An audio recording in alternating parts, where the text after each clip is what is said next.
Dr. Weaver, Dr. Laurel Ann Weaver. Hi. Last week I informed Aftab Perval that I was suspending my campaign in favor of his. I called Tim Burke and told him that for the sake of party unity, we need to put up one candidate.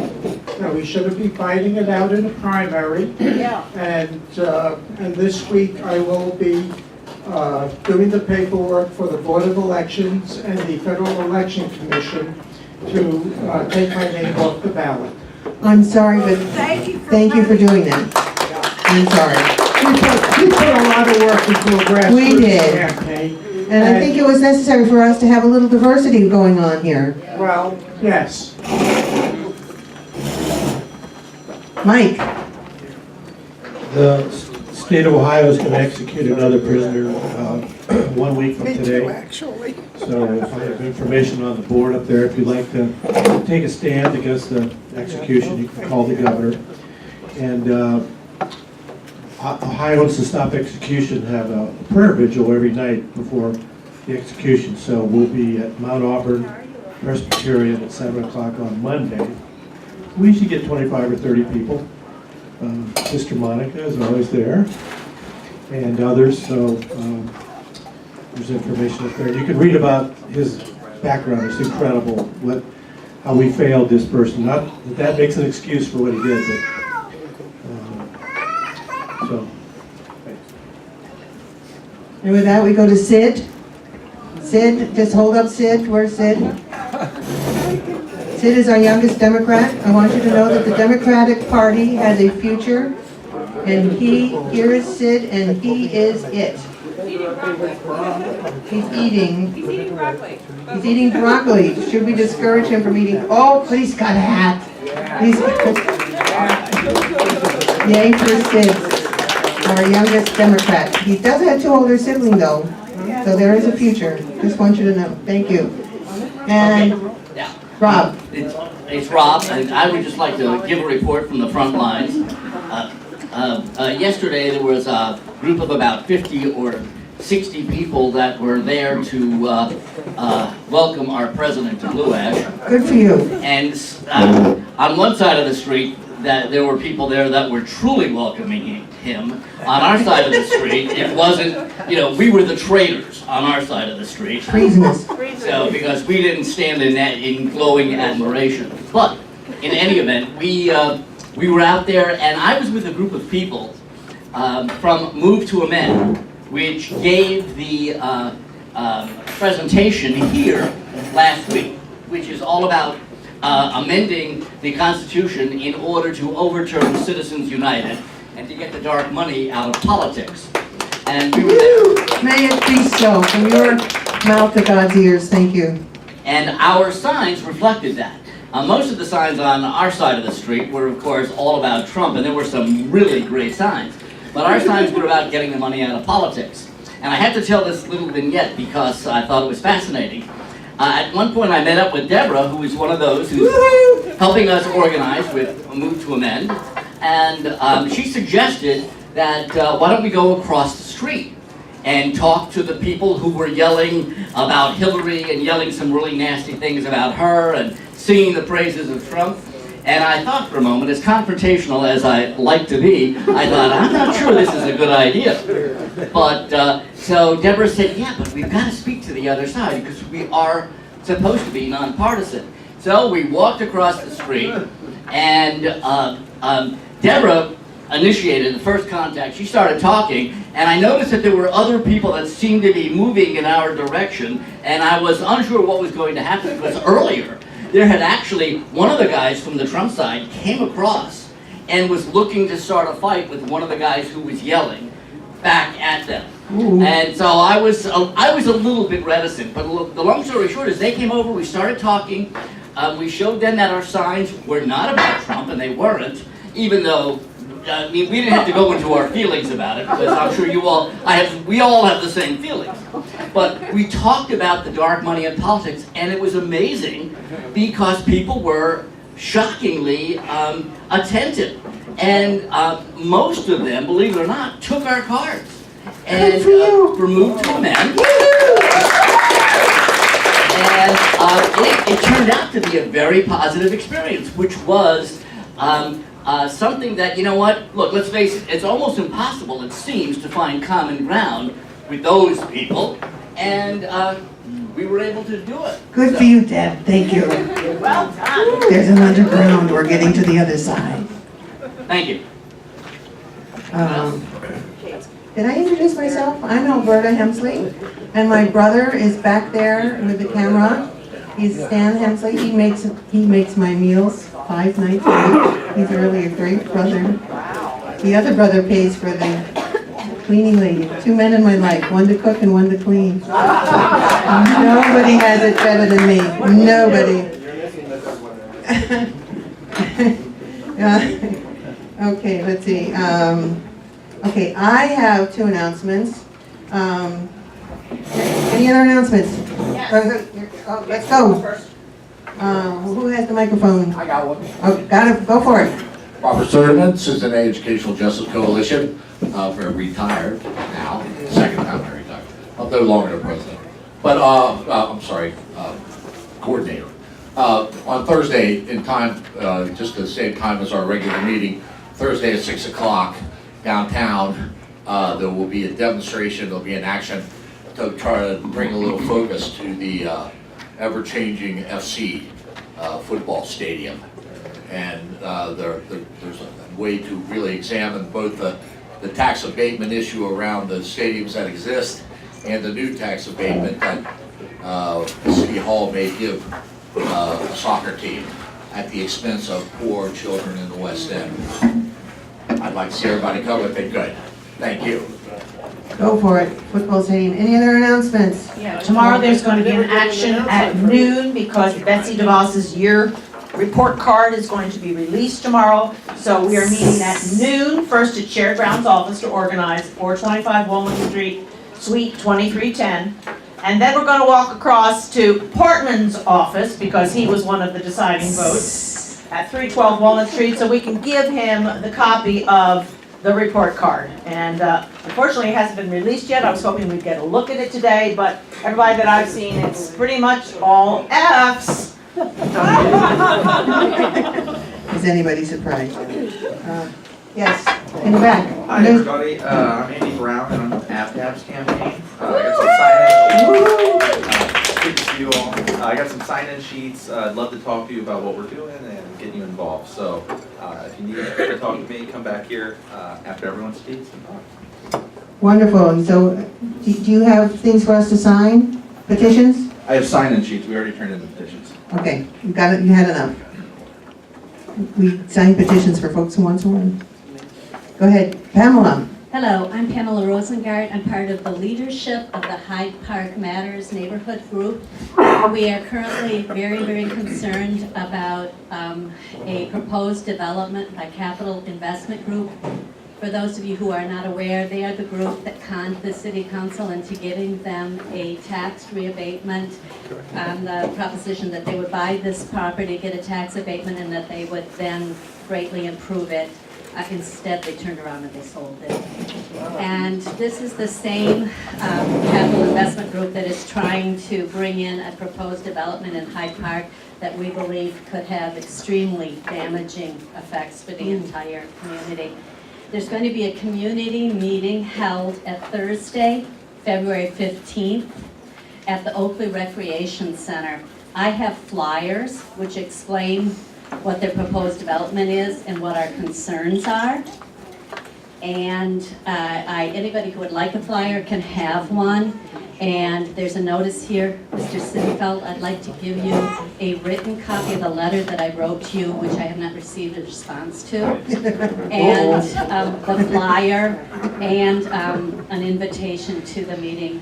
Several of your fellow council people have responded. They're very concerned about the issue, and several of them plan on attending.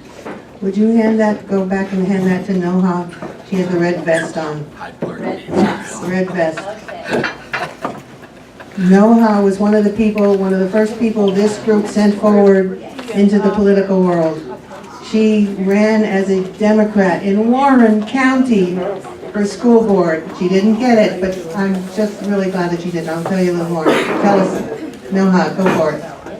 I ran for Mason School Board and got a lot of pushback, but it was pretty nasty. I was called as an anti-white racist on the radio for calling for diversity on the board, but that didn't stop me. Rob was my campaign manager and helping me out. We knocked on many doors, and we had a lot of positive when we knocked on people's doors, but there was a lot of pushback. And we got a lot of threat messages and hate messages that my husband had to put a lot of security cameras around our house for the safety of my kids. But I'm still on it. The issues in Mason, if you hear about it, are popping up one day after the other. There's another issue that popped up last night with another racial video. About you or? No, kids. I still show up to the meetings. The first meeting was a week after the elections. Their jaws dropped and I said, you didn't expect me to be here? My kids are still in the district. The issues are still here. I still live in Mason. I'm still gonna be here until you fix your issues here. Good for you. I've been on it. I haven't missed one. They know I'm their watchdog. So many people are reaching out to me with so many issues that they can't speak out, so we're on it. So hopefully we'll do it next year. I was very disturbed about an article some of you may have seen that it was in the Cincinnati Enquirer that was about Noha's run, where she had posted a picture of the students who got national boards, national merit scholarships, and then she had a picture of the people who were on the board of the school council, and she says, what's the problem here? Because the kids who were national merit scholars were diverse and the board was not. And for this they call her racist. Because she brings to their attention the fact that the board is not diversified. And I cut that article out and sent it to her. I said, the paper shouldn't be writing this. I just want to follow up. I don't need a mic. Yeah, you tell them. I just want to follow up. One of the candidates that actually accused Noha of being a racist did so because he said, bear in mind, the Mason School Board is totally white, while the district is almost totally diverse.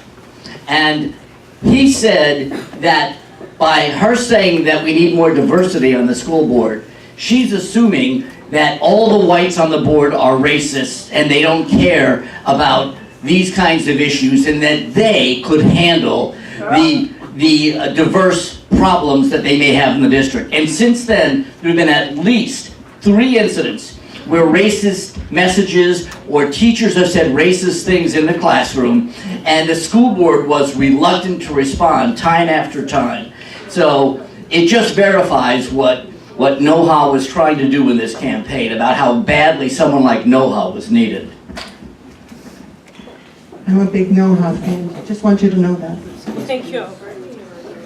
Go ahead. Any other announcements? Go ahead. Hi, my name is Farrah Farley. I'm the campaign manager for Dr. Weaver. And as we close our campaign in favor of Mr. Perval, we want you to know that Dr. Weaver is still going to be very active in Democratic politics on an issue basis, and I'll be supporting her. And we'll be going after all the important things that Democrats stand and believe. Thank you. Thank you. Thank you for your work. Thank you. All right, keep up the And by good the way, work. thank you to Greater Cincinnati Dems for the warm welcome I've gotten here over the past 11 months. I really appreciate it. Good. Here, here.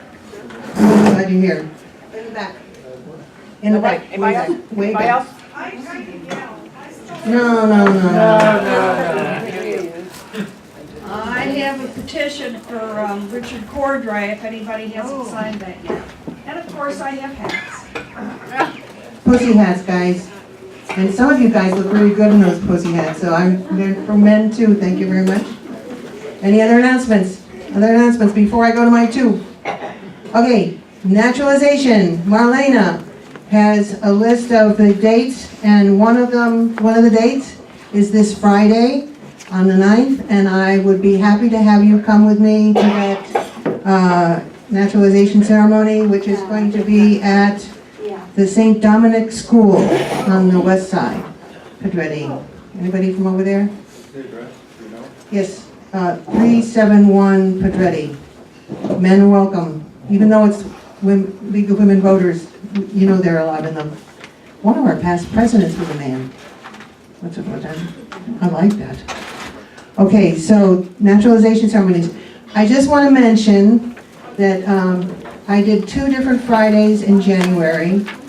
On the first Friday, I was the only one, because that was the terrible one with the ice storm. Do you remember? I got 128 new registrations to vote. Wow. And I went back 2 weeks later and got 124 more. And I don't know if any of you have gone out and tried to register people to vote, but they say that the average is 2 an hour if you're standing in front of a Kroger. I got 224 at my local campus. So, if you want a feel good thing, something positive to do, come to a naturalization ceremony with me. We have she will hand you, raise your hand and she'll give you a schedule. You don't have to sign up, but just if you want to schedule for the next couple of months, it's up there. That is a wonderful thing. The other thing I want to announce before we go to a speaker is this wonderful thing that happened yesterday in our state legislature. The Senate passed what we want in terms of redistricting. They have passed what we want. It will include both major parties will be meaningfully engaged in the process. Communities should not be needlessly divided. Maps cannot be drawn to favor a political party or candidate. And if it passes the House, which is going to go before today, it will be on that May 8th primary to vote on for us as a state, which would be wonderful, which makes it even more important for us to get people to vote. So we need to go out there, get people to vote. Would that be for the 2018 election? I would hope so. I sure hope so. Would that make a difference in the Congress if that happens. Okay, so two nice things, naturalizations, and that brings us to our speaker for today, who is PG Sittenfeld, and his first name isn't even George. Paul. His first name is Alexander. That's really strange. Okay, so it's a nice thing. Why don't you I like Alex. That's a very nice name. But he was the youngest person to be elected to the office of city council just a few years ago when he was 27. Amazing. He's a graduate of Princeton and Oxford colleges, and he's amazing. I want to talk to you about Princeton sometime. My brother was in charge of McCarter Theater for many years. So I'm going to let him talk about his history and his. I want you to know I have it here. I could go on forever, but I'm going to turn the mic over to our guest for today, City Councilman P.G. Sittenfeld.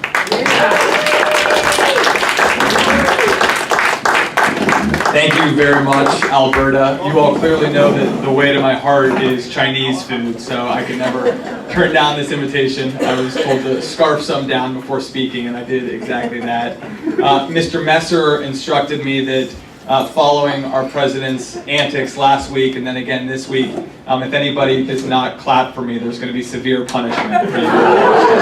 No seconds, I think, is what we've decided. Couple preliminary comments. First of all, to my fellow Democrats in this room, we all know that, let me try and find the sweet spot for where to stand here.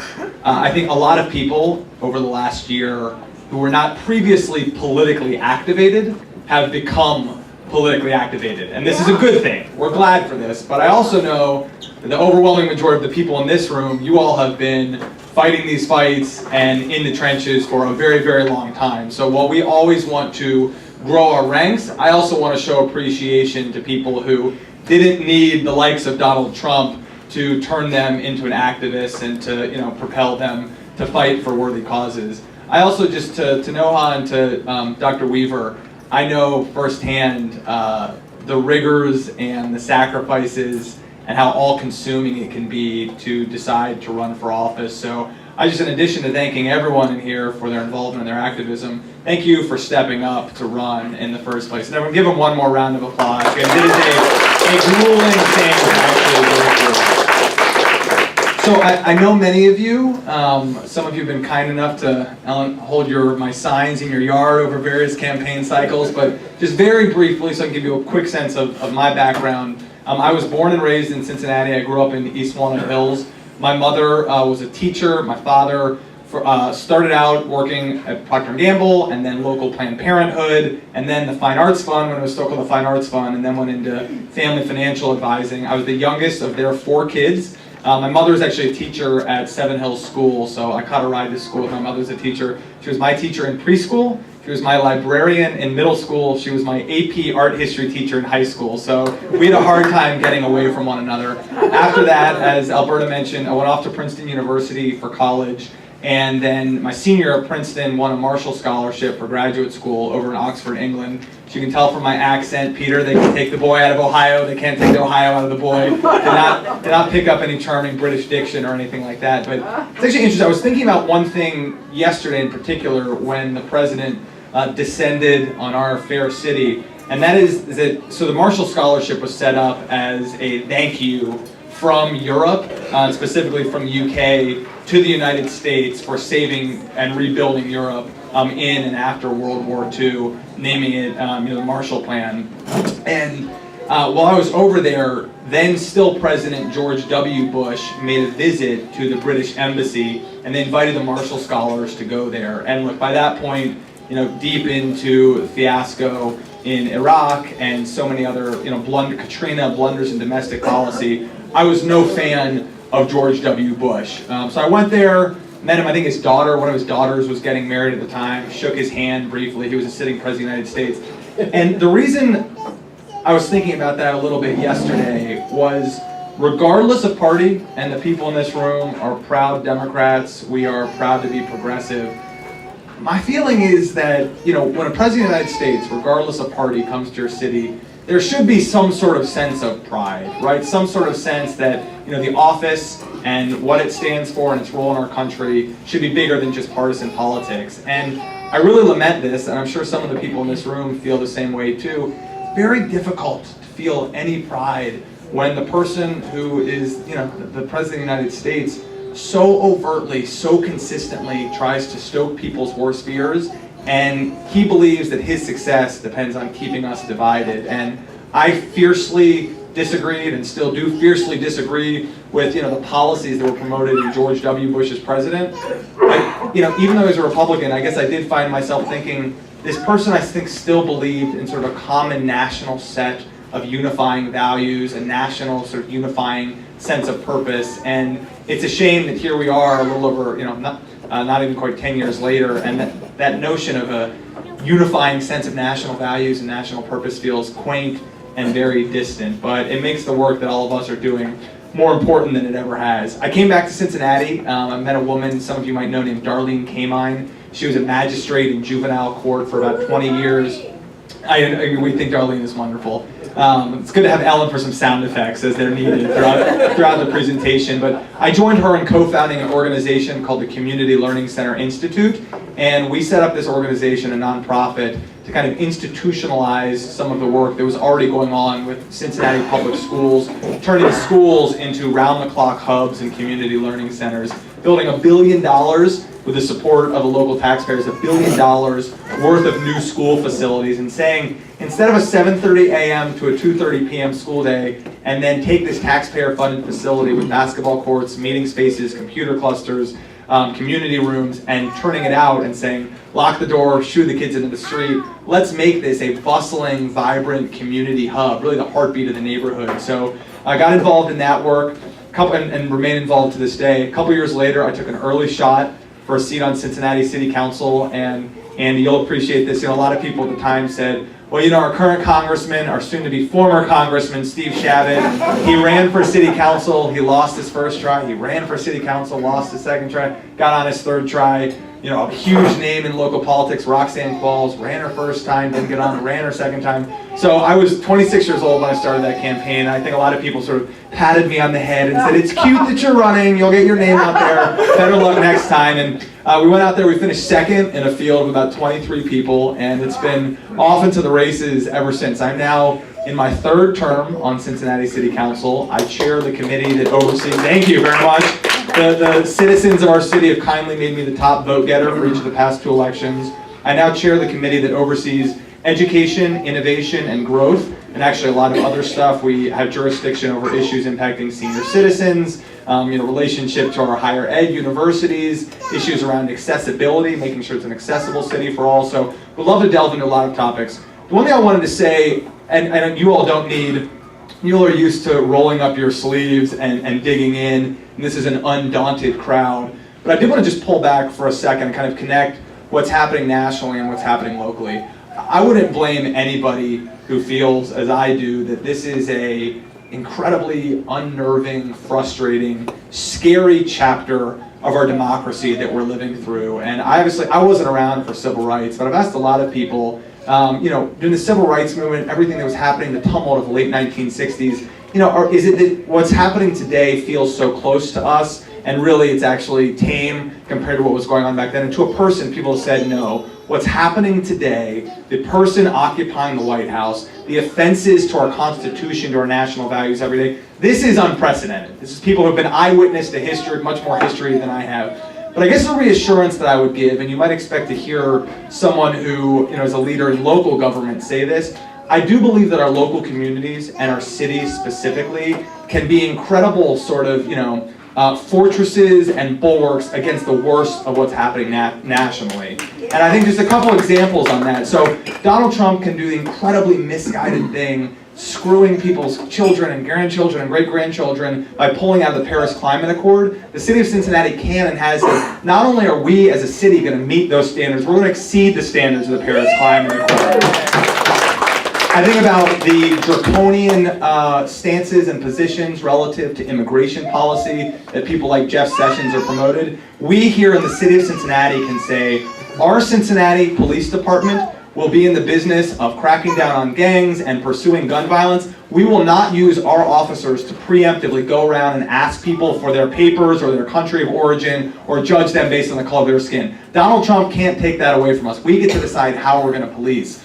We think about ways in which they want to go back on some really important cultural issues. I know the people in this room care as deeply as I do about LGBT equality. And here in the city of Cincinnati last year, we banned the so-called practice of conversion therapy, trying to convince someone that they're not who they actually are. The federal government can't take these things away with us. So I would only say that, as you feel frustrated when you're driving home from work in the afternoon and listening to NPR or watching MSNBC or CNN at night, know that there are meaningful levers that we can pull here in the city of Cincinnati, and continue to encourage your local elected officials to not just do the work every day of governing a city and making sure that our streets are safe and clean and we're attracting new businesses and partnering with our school system, but let us represent our values, including pushing back against the worst of what's happening nationally. Now, I could go on and talk about a potential bus levy that might be happening in 2018, maybe 19, maybe 20, to lift up our public transit system. We could get into FC Cincinnati stuff. We could talk about the scourge of the heroin epidemic and steps we're taking there. But since I know we had a lot of announcements on the get-go and our time is short, it's always a favor for me to get to hear from you all what's on your mind, whether it's local, state, or national topics. So with that, I might actually transition to hearing from you all. Or you can talk about the two things you just mentioned a little bit. Yeah, sure, okay. I see why you put William up close to the speaker to sort of give the right prompts. Well, let me start with I'll do the bus system and FC, and then we can meander and go in any other direction that you want to from there. I personally believe that there is a moral argument that just because you are a low-income member of our community, that doesn't mean that you should be stripped and denied the right to be able to get from A to B to C, whether that is from home to work, from work to your education, from work to a medical appointment. And the reality right now is that our bus system, already has structural deficits, coming up on double-digit millions in the operating budget per year. There's about $80 million in deferred maintenance on the fleet itself. So one, I think that we owe it to all members of our community to say, whether you are a young person trying to get to Cincinnati State for your education, whether you are a senior trying to make it to your medical appointment, this really needs to be a system for all of us, and that's going to take some investment. So part one is the moral argument. Part two is the economic argument. Many of you probably followed the news about Amazon, and we can get into that too, because I feel a little bit conflicted about all of these cities doing backflips and giving away billions of dollars to attract that corporation to our city. But we did pursue them. We were not on the initial list of finalists. And in terms of the criteria that they put out, which I think in many ways does sort of offer parameters for what a modern, thriving metro will look like in the future, our biggest blind spot, our most glaring weakness without question, is transportation. If we want to grow and thrive and prosper and attract, whether it's Amazon or Apple or businesses that don't have anywhere near that sort of name recognition, we have to make this level of investment. So what will be put to voters, and no one loves taxes, but we also appreciate that if we don't invest in our infrastructure, is a sales tax. And the reason why it will be a sales tax is because this is not just a City of Cincinnati bus system. It actually extends beyond the county, but it especially extends out into the county. And we need a mechanism that allows for the entire county to pay for a transit system that actually supports the entire county. So in either 2018, 2019, or 2020, folks will get a chance to go on there. And where we are right now is saying, how can we make this something that doesn't just do right by existing riders, but for those of us that today, maybe we're not a bus rider ourselves, if you painted a portrait, if you painted an aspirational vision for something where the frequency, the reliability, the fleet itself, the connectivity, and you could say, well, why would I want to sit in traffic if I knew the bus was going to be there, at reliable, small increments of time. It could get me downtown. It has a plug. I can plug in. There's Wi-Fi in the bus. I think really creating that vision and that community plan that lets people sign on board for it. And if anyone wants to dive deeper into that offline, we're going to need all the friends we can get to pass this levy, because there are a lot of places where I think people believe that the buses are synonymous with, you're going to bring people that don't typically live in my community out to my community. And, people will conjure some of the worst things. And the reality is, whether it's Los Angeles or Indianapolis or many other communities across the country that said, we cannot be great, we cannot thrive and grow if we don't get this piece right.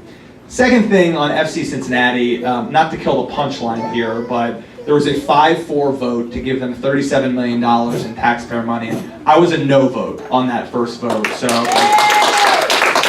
and I have to say, it's not because I don't like FC Cincinnati. I'm all on board that soccer is, it's an ascendant sport. It's a sport of the future. It especially has a lot of young people energized. It goes well in urban communities. What I'm not as good with is last year, I led a motion to put about $8 million in revenue from the sale of the Blue Ash Airport land into the city's reserves. So when we're having a rainy day, and given what the market did yesterday, that rainy day perhaps could be sooner than any of us would want, we have these money to make sure we're delivering on basic services. I was genuinely dumbfounded, and not a lot surprises me, that with almost zero community engagement, not before the most recent election, but immediately after the most recent election, those $8 million coupled together with about $29 million other dollars were used to make this deal work for them. Where things are now, and again, I feel a little bit, by the way, Colleen Reynolds, my Colleen waved to everybody, my great community affairs director down at City Hall, is actually also on the Oakley Community Council, so she had an even closer sort of eyewitness account of how the community was engaged and how the community wasn't engaged there. I do want to be careful, because if you ask me, PG, do you want MLS? Do you want Cincinnati and FC to get an MLS franchise, to get an MLS bid? My answer is absolutely. This will be a great thing for our city. This will help us continue to be a major league city, but it doesn't mean I'm going to get bulldozed or let the community get run over. You cannot do things to the people you say you're serving. You have to do them with the community you're serving. In that spirit, I was down in the West End last week for a community engagement session, and they said, maybe there are some parameters in which they can meet us where we are, give us resources for things that we really care about, but those are not the conversations that have had yet. So I want to have an open mind. I'm going to continue to be a cheerleader for FC, but as I had no problem being a no vote on what I didn't believe was a good deal for our communities and didn't meet the standards of community engagement, I would have no problem doing that again. So it's a little bit of to be continued based on what we see. Those are two updates on two issues, but again, whether it's local or national, we'd love to kick it back to you all. Dr. Weaver, I know you had the mic is in your hand, so. That's sweating. Thank you very much. Am I on? Yes. I'm on, okay. Thank you very much. I want to let you know about conversion therapy, that it's not secure within the city of Cincinnati. The federal government, the state government, they both have legislative proposals going through that are very much anti-LGBTQ.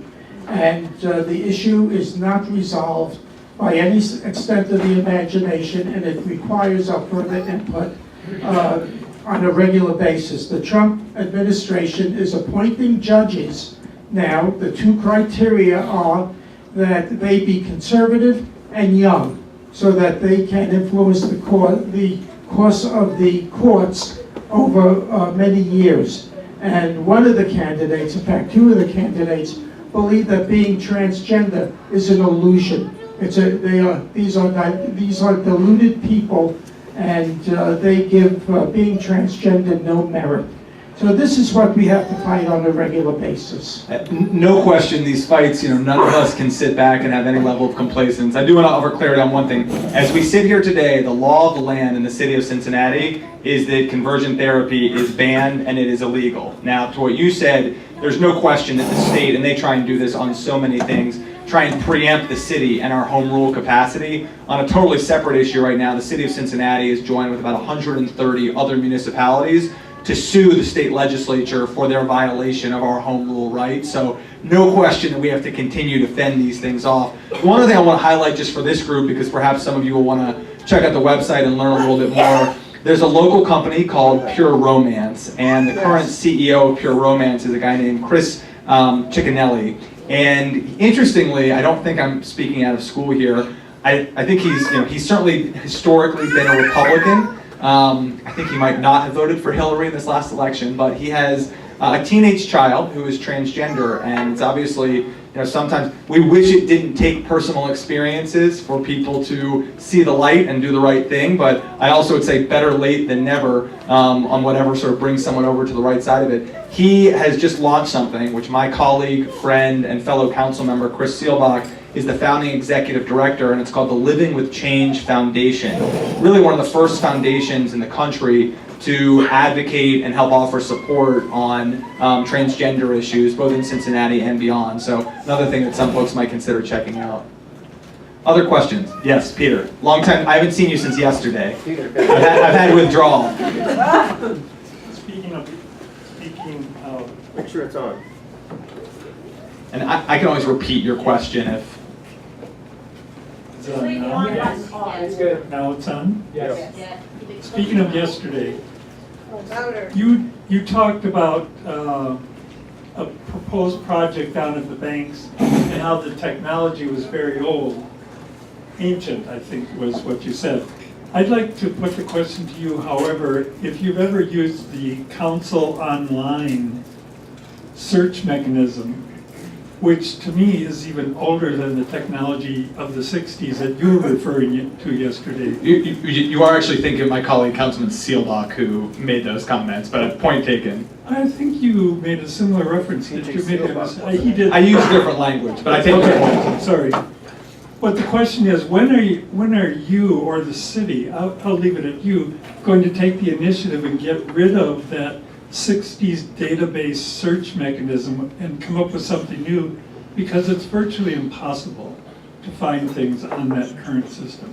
Yeah, so the question, so for folks who, and I have both admiration and give kudos to Peter, who follows the activities of city. If you ever want to know what's going on at City Hall, certainly feel free to reach out to me, but you've got a great resource in Peter too. Just a little bit of clarity. The first piece of what we said, there's a proposal to spend about $5 million on, and I'm not trying to sound belittling of this, electronic signs down at the banks to help sort of direct traffic flow.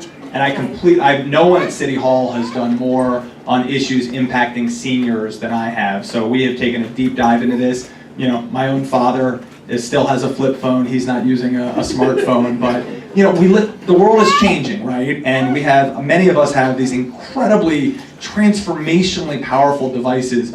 The notion that the solution somehow is to spend $5 million in public money, and only a fraction of that would be coming from the city, on what are basically electronic billboards to direct traffic flow downtown, rather than utilizing state-of-the-art technology with no cost to the public, I think many of us balked at that yesterday. Peter, to your point, I think Council Online, the resource by which you can go back and see how did people vote on various things, what were various issues, no question that it's anachronistic and needs to be overhauled. That's true for a lot of things in city government. And one of my last stops before coming back to Cincinnati, when I was in graduate school at Oxford, there was a program for Marshall and Rhodes Scholars to work at Google. So I spent the summer between those 2 years working at Google. And I've tried to sort of maintain that Google mindset about, you know, government shouldn't say, well, we're government, so we can be 5 years or 10 years behind the time. Unfortunately, I think we sometimes starve ourselves and sort of starve the beast of not recognizing that, yeah, there is some upfront investment. Sometimes you have to spend some money to modernize things, but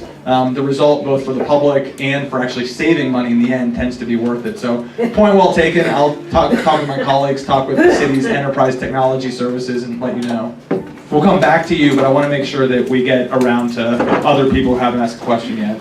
And I do like, since I have those 3 older sisters who molded me into a strong feminist, I do like if we go boy, girl, in the question answering. We'll see who raises their hand. Yes, ma'am. About 1999, there was an agreement, a tax abatement agreement between the school board and the city. And the school board was agreed to terms that expire this year. Next year, there's going to be a new agreement made.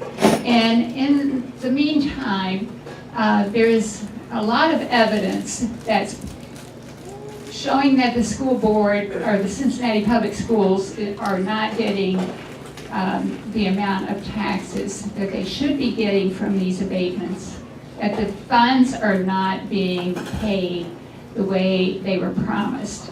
And before a new agreement is reached, I think we need an audit, and the city council needs to agree to an audit to bring to the light what the effect of 20 years of abatements is having on Cincinnati Public Schools.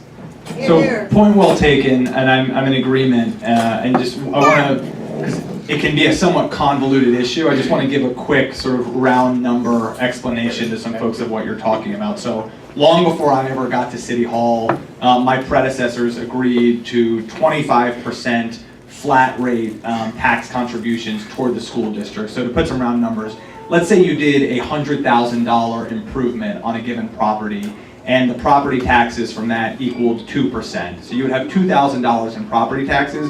As part of this agreement, 25% of that, so $500, would go to the school district. It's a flat number across the board, and I think, over time, I think my predecessors also thought we need all the tools that we can get to get the city, to get development going in a positive direction, get back to growing. Look, no one is spiking the football or uncorking the champagne at City Hall and saying, we're the most happening, bustling megatropolis in the world, but it's very different today than it was when that agreement was first made. So what I can tell you as someone who co-founded an organization to work collaboratively with our public school system, who created a forum at City Hall so the council members and school board members are regularly coming together to work out, various issues and to support one another. I'm absolutely going to make sure that the school district is getting everything that it needs, and that these abatement policies don't unnecessarily injure them or deny them of revenue that they would have. The one thing I will say is there's a bigger conversation that goes even beyond just the school district, because the city itself, through these abatements, is denying itself revenue that we could reinvest into making all of our communities what we want them to be. So you nailed it. You're obviously very informed in this. That negotiation is coming up. The city's, the various stakeholders will come together and negotiate in good faith for something that I think hopefully everyone feels positive about, and also recognizes that, if there was a time, however many years back, when we really needed to give massive incentives to get people to do things, I think there's a sense that there's enough vitality, there's enough vibrancy, there's enough natural momentum that should be the hook too. There are a lot of cities around the country that have higher taxes than the city of Cincinnati, where people are eager to go because they've made the quality of life attractive to everybody. So, but thank you for your point. Yes, sir. Yeah. In 1975, the president of Miami University, Little Oxford, not the one you went to, chastised the faculty, saying the state legislature had cut back on support for higher education because we were idiots enough to protest the Vietnam War. What I really think we should conclude is that the Republican Party really is afraid of and hates education, which means the Democratic Party needs to make a much more explicit, open endorsement of the necessity of massive investment in education. It's not an accident that the president has said he loves uneducated people.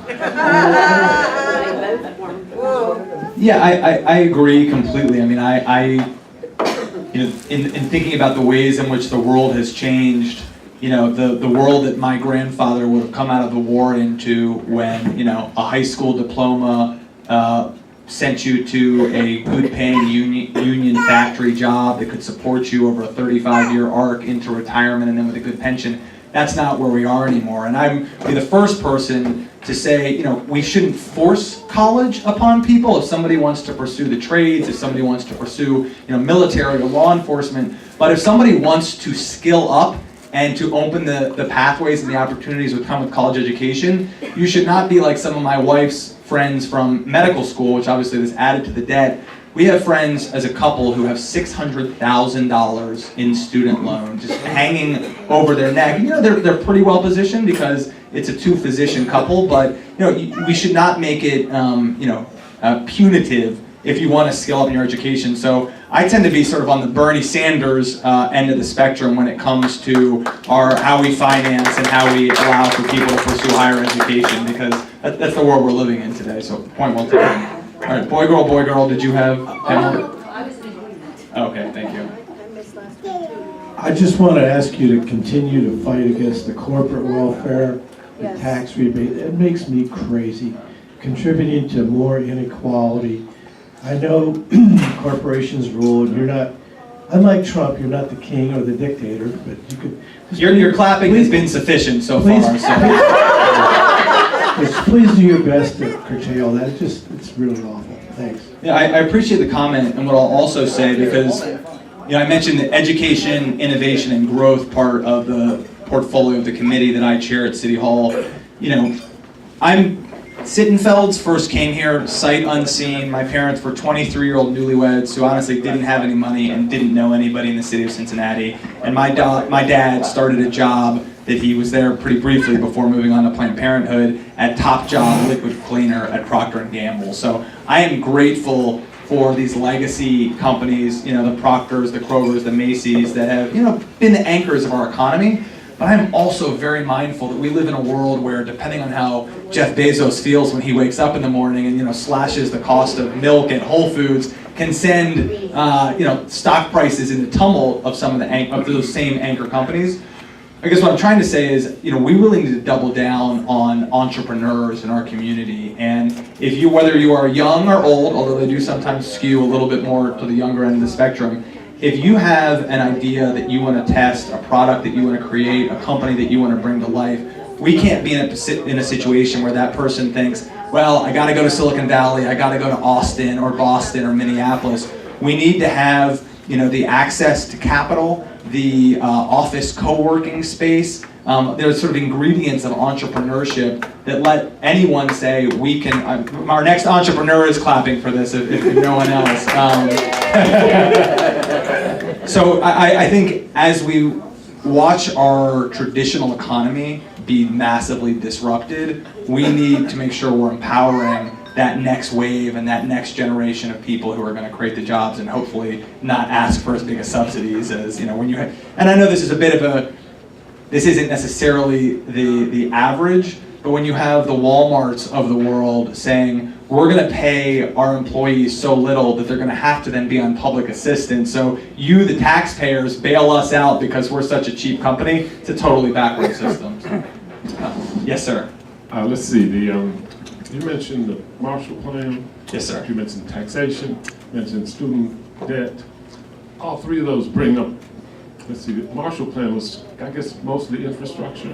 Among other things, yeah. All right, but I think we need to probably have a Marshall Plan here in the U.S. Yeah. And I'm thinking maybe the Federal Reserve ought to fund it rather than just fund the banks. It seems like they put trillions together to support the banks during the crisis, even foreign banks. So what are your thoughts about student loans being refinanced through the Federal Reserve and the Federal Reserve financing our infrastructure to the tune of maybe 5-6 trillion? Yeah, I like the Obama era plan that I think the president had put forward that had to do with repatriating a lot of offshore money, the corporations, storing trillions outside of the United States, repatriating those funds and dedicating it towards infrastructure. And some of you all will probably remember this. Infrastructure is one of the last things in our country that doesn't feel inherently D versus R, right? So much stuff has gotten politicized, but boy, the pothole you're driving over or the Brent Spence Bridge you're driving over, I don't think people think, man, this is a Republican bridge or that's a Democratic pothole. It's like the old line from the mayor of New York, there's no Democrat or Republican way to fix a pothole. What baffles me a little bit is I stood, it would not have been more than 15 feet from the President of the United States, that being Barack Obama, when he was here in 2012 for an event, using the Brent Spence Bridge as a backdrop. Look a little bit to the south, you had Mitch McConnell. Go a little bit to the north, you had John Boehner at the time. And I'm thinking, if a President of the United States who is very committed to this, you have the minority leader in the Senate, you have the Speaker of the House, how can we not get this fixed? And for whatever reason, I think it largely, and this is why we need to get AFTAB to Congress, the gears are so broken there that even an issue in which there is overwhelming consensus, they're still just not getting the job done. But I think it's critical for the future of the country, no question. And look, we in the city are not waiting on our counterparts in the federal government. We just put forward a plan that the Western Hills Viaduct, I'm sure many of you drive across it. I've actually even walked across it. That is a very scary experience. I wouldn't necessarily recommend it. We came up with a plan for our portion of that financing, so we need the feds to get their act together. In terms Federal Reserve, that was the question. Federal. Yeah, honestly, I don't want to speak to... And student loan also. What was the question on student loans? Federal Reserve refinancing student loans. I don't want to speak to, I feel like I'm honestly probably not knowledgeable enough to speak to that exactly, but I'll educate myself more. Yes, Rob. PG, in regards to FC Cincinnati, I'm thankful that we no longer have someone like Bob Bettinghouse on our commission who gave away the store to the Bengals and the stadium. My concern now is that who is going to do the negotiating with FC Cincinnati, and what kind of oversight is either the Cincinnati Council or the commissioners going to provide to make sure we don't get taken again? Yeah, well look, a lot of that oversight came from me. I don't get, even if I'm the top vote getter, that doesn't mean I get more weight on the council. I get 1 of 9 votes, and this is democracy in action. I did provide that oversight. I looked at that deal. I said, you haven't engaged the Oakley community. You're asking for $37 million, a big portion of which is draining city reserve coffers. We're not even necessarily sure that this is the best location within the city. So I said, no.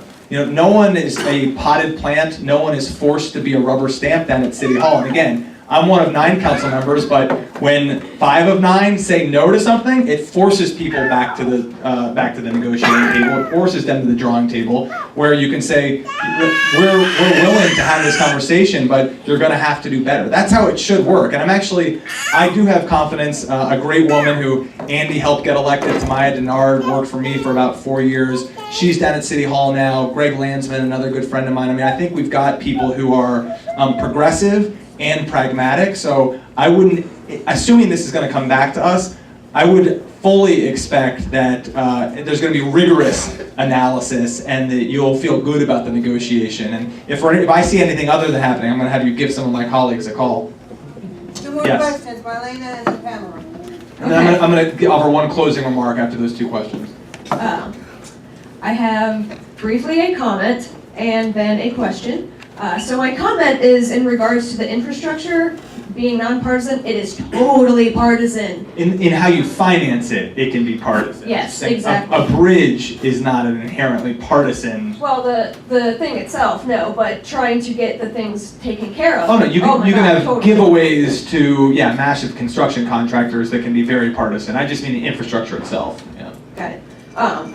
So my question is something that I've just heard in passing, talking with other people, and I'm curious what your thoughts are in shifting city council instead of, it's whoever wants to run, you run from whatever neighborhood you live in, shifting to different neighborhoods have a rep.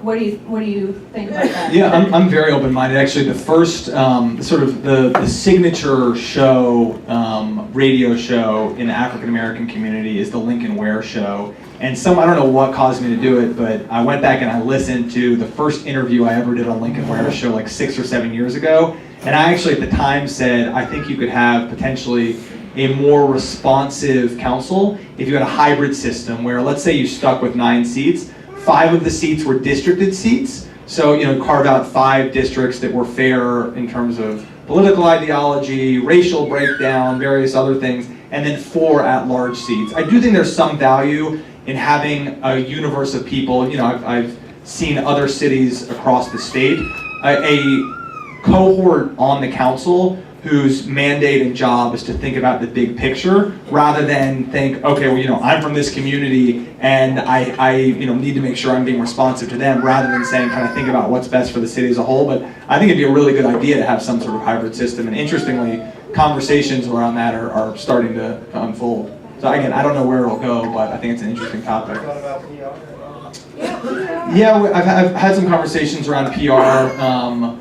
Only, this is not a judgment on PR because I think it makes a lot of sense and obviously served the city well for a long time. Proportional representation, for those not using an acronym.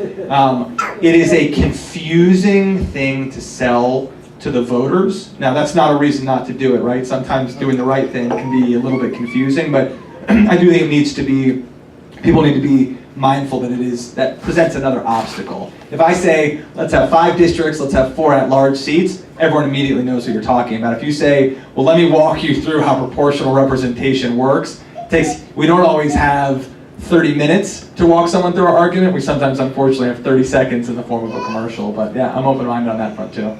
Pamela? Yes, I'd like to follow up on that coordination between the big macro look at what's happening in the city and smaller neighborhood. The FC issue would be impacted very powerfully, potentially, by the proposed development in Hyde Park, because that proposed development, the only street to get to that FC stadium would be Madison Avenue, unless somebody's taking the expressway. And this, we couldn't fit everything on this flyer, but that is something that we are very much aware of the overwhelming amount of traffic that would be blocked up because of this. What I'm bringing to your attention is that sometimes these small, seemingly one neighborhood issue actually is directly related to an issue that's for the entire city, the entire region. So I'm just bringing that point up. Yeah, no, point very well taken. And Alberta, I know you're going to close me out here. Just one story I wanted to leave you with, and some of you might have actually been there that day. But last year, over the course of a weekend, some of you might recall that somebody, I don't think they ever even found out who it was, spray painted a swastika and a racial slur and a homophobic epithet at Withrow High School there on Madison Road, one of our proud, iconic public schools here in the city of Cincinnati, not that far from where we are right now. And because it happened over the weekend, news of it didn't necessarily spread immediately. And by Sunday night, social media was starting to light up of what a grotesque, hateful thing to do. This is not what our city's all about. So people kind of informally said, we got to do something.